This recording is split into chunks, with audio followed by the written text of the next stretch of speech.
Yes, he says, I remember very well a dancing girl who was going up and down that street all day with her anklets jingling, and I couldn't keep my eyes on my mind, eyes or my mind on the wall I was building. He says that this is not my fault. Exactly, I remember that the day when I was making this, I was building this wall, a dancing girl was pacing, means आ जा रही थी, इधर उधर टहल रही थी उस स्ट्रीट में, and my eyes, I could not stop myself to look at that girl, and my mind was not fully concentrated on building the wall.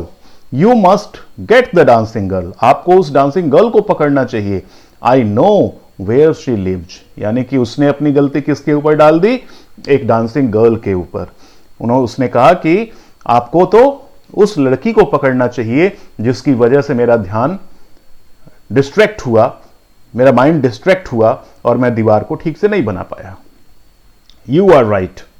The case deepens. अब तो ये केस गहराता जा रहा है. We must look into it. It is not easy to judge such complicated cases. ऐसे complicated cases को जज करना बहुत मुश्किल काम है. Let's get that dancer wherever she is. जल्दी से उस डांसर को लेके आइए जहां पे भी हो. The dancing girl, now an old woman, came trembling to the court. कांपती हुई वहां पर आई, जो अब बूढ़ी हो चुकी थी. Did you walk up and down that street many years ago while this poor man was building a wall? Did you see him? राजा ने पूछा कि काफी वर्ष पहले जब यह आदमी दीवार बना रहा था तो क्या तुम बार बार उस गली से में वॉक कर रही थी, टहल रही थी? While this poor man was building wall, did you see him? क्या तुमने इसे देखा था? Yes, my lord, I remembered it very well. I remember it very well. मैं बहुत अच्छे से मुझे याद है ये चीज. So you did walk up and down with your anklets jingling, यानी कि जो तुमने अपने पैरों में पाजेब पहन रखी थी उसकी आवाज बार बार हो रही थी, वो इसको अट्रैक्ट कर रही थी, इसका माइंड डिस्ट्रैक्ट हो रहा था. You were young and you distracted him. तुम जवान थी, यंग थी और तुमने इसको डिस्ट्रैक्ट किया.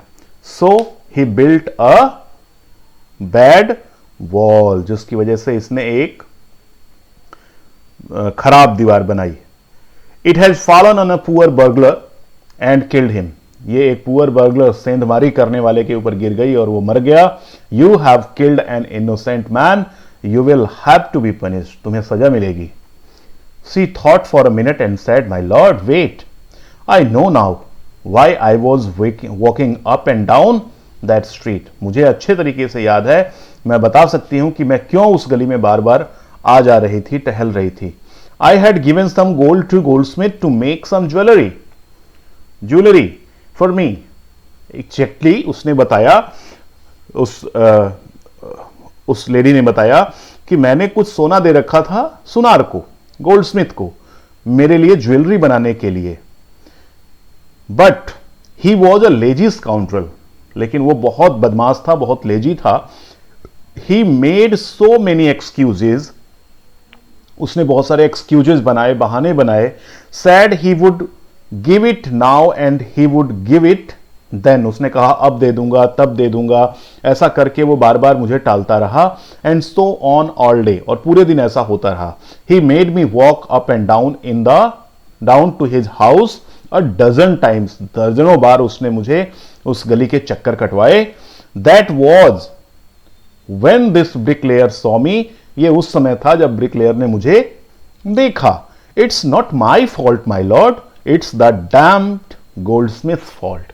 अब उस लेडी ने अपना सारा किसके ऊपर डाल दिया आरोप?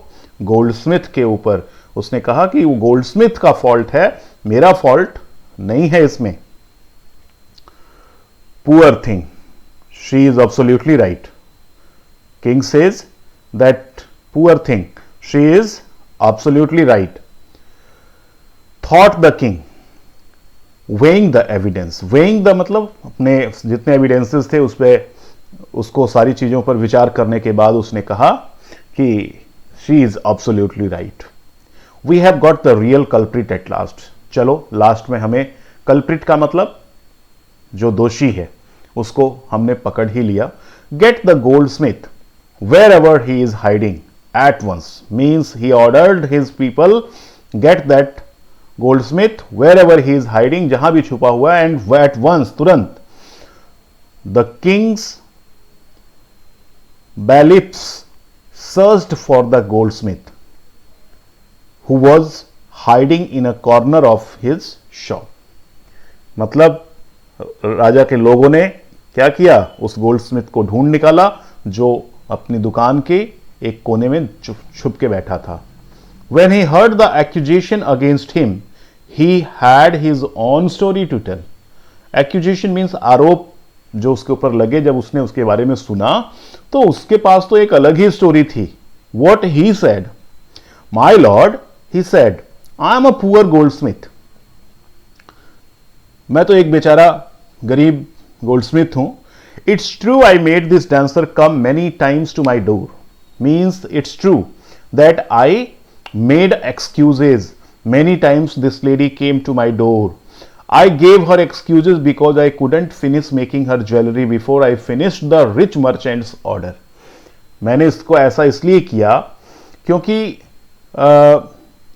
मेरे को सबसे पहले एक रिच मर्चेंट का ज्वेलरी बनाने का ऑर्डर पूरा करना था, इसलिए मैंने इसको बार बार एक्सक्यूजेस दिए। They had a wedding coming, क्योंकि उस मर्चेंट के घर में एक शादी थी, एंड दे वुडंट वेट, और वो वेट नहीं कर सकते थे। सो दैट्स वाई मैंने इसके लिए एक्सक्यूज बनाया। You know how impatient rich man are. आपको तो पता ही है कि ये अमीर लोग कितने इम्पेशेंट होते हैं। हाउ ईगर, कितना मतलब इनको धैर्य नहीं होता, तुरंत हर काम को ये पूरा करवाना चाहते हैं। Who is this rich merchant who kept you from finishing this poor woman jewelry? Who is this rich merchant who kept you from finishing this poor woman's jewelry, made her walk up and down? राजा ने कहा कि कौन है ये merchant, rich merchant, जिसने इस who kept you from finishing this poor woman jewelry, मतलब जिसने रोक रखा था कि तुम इस लेडी का, इस बेचारी औरत का ज्वेलरी ना बनाओ और बार बार इसको दौड़ाओ यहां से वहां। विच डिस्ट्रैक्टेड द ब्रिकलेयर, जिसकी वजह से वो ब्रिकलेयर डिस्ट्रैक्ट हुआ। Which made a mess of his wall, जिसकी वजह से उसने दीवार कमजोर बनाई। Which has now fallen on innocent man, जो एक इनोसेंट निर्दोष आदमी के ऊपर गिर गई, एंड किल्ड हिम, और वो मर गया। Can you name him? The goldsmith named the merchant, and he was none other than the original owner of the house whose wall had fallen। उसने जब उसकी जांच पड़ताल की गई तो ये वही मर्चेंट था जिसके घर में दीवार गिरी थी और उस आदमी की, चोर की डेथ हुई थी। He was the originally the same owner।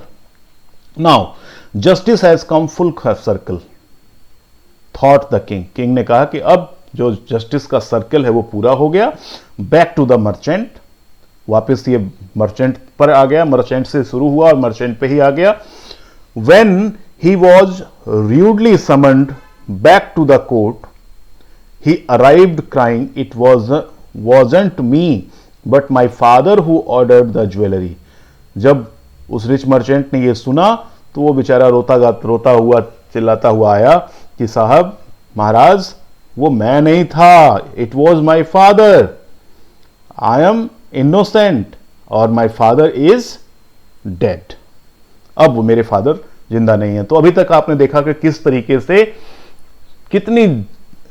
किस लेवल की स्टुपिडिटी सबके द्वारा वहां दिखाई जा रही है, खासकर किंग और उसके मिनिस्टर्स के द्वारा, and how everyone is just putting on his blames to others, and what kind of stupidity is there you can imagine.